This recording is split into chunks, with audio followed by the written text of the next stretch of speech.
Mention the word karts and most people think a fun afternoon out with your mates, with a few beers afterwards, laughing at the guy who drives like his mom. But there is, of course, a very serious and very competitive side to karting, and we've come to a pretty noisy Swartkorps to meet Sebastian Lanzetti, current South African X30 shifter kart champion, to chat about his sport, his successes, and maybe get a bit of a driving lesson as well.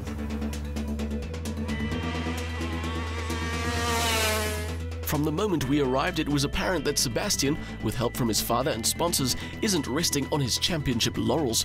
He's out to compete and move up in the motorsport ranks to the very top. Ever since I started racing in 2009, it's always been a dream of mine to make it further and one step forward.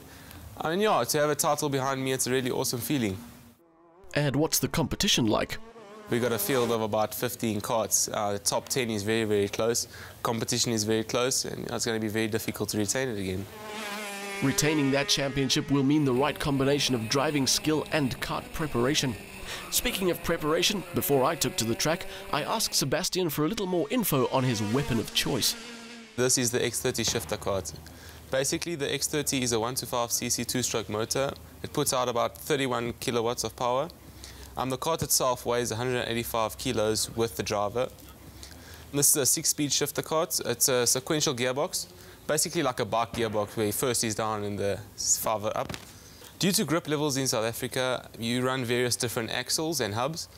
You get the small hubs, which actually release the rear, and you get the standard hubs, medium hubs, and you get the longest hubs that you can, which give as much grip as possible to the rear.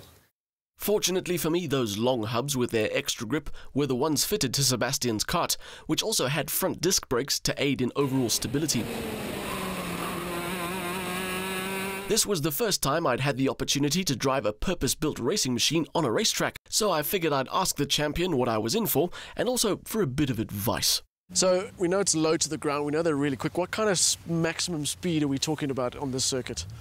Well, maximum speed, we're looking at about tops of 120 k's an hour on the top end, top straight. And you're what, how high off the ground? You're kind of like about 100 mil? A few centimeters off the ground.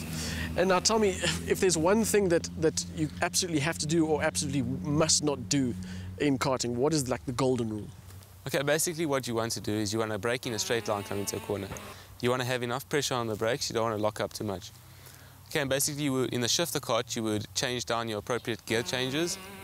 And yeah, you know, you have to try turning as smooth as possible, get on the accelerator as smoothly. You don't have to trap it, otherwise you're going to spin. But yeah, definitely try and be as smooth as possible to get out of the corner with as much speed as you can. So, it seems there isn't just one golden rule in karting, but a whole lot. This was going to be a little tougher than I thought. Right, after a bit of a pep talk and some advice out on track, it's my turn. There's no going back now. I am excited, but I also am kind of nervous. Not because I don't think I can manage, but because I also can't afford to make a complete ass of myself, because simply put, I've been driving longer than this kid's been alive. A last-minute driving lesson on the intricacies of a shifter kart, and it was out onto the track. Admittedly a lot slower than Sebastian at first, but once I managed to get a feel for it, it was surprisingly easy to build up a rhythm and get some speed out of it. There are a few things that hit you straight away when driving one of these things. The first is the grip that it has and the speed at which it's able to change direction.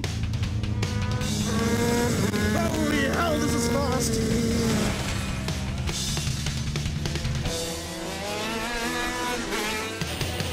You very seldom catch it when it goes wrong.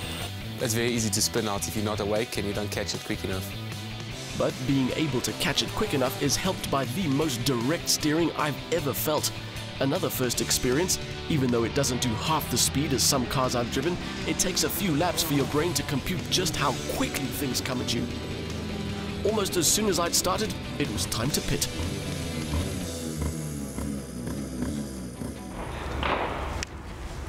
Compared to a normal test car, this one is obviously quite small, but there are a lot of things you underestimate. Number one is the power delivery. It is just relentless. The other is the fact that because the only suspension is in the chassis, when you hit the bumps, you hit them really, really hard. And the last thing is the sheer amount of energy it takes to keep going in these things. There's no doubt that they are a massive amount of fun, but to be a champion like Sebastian Lanzetti undoubtedly requires an equal amount of work.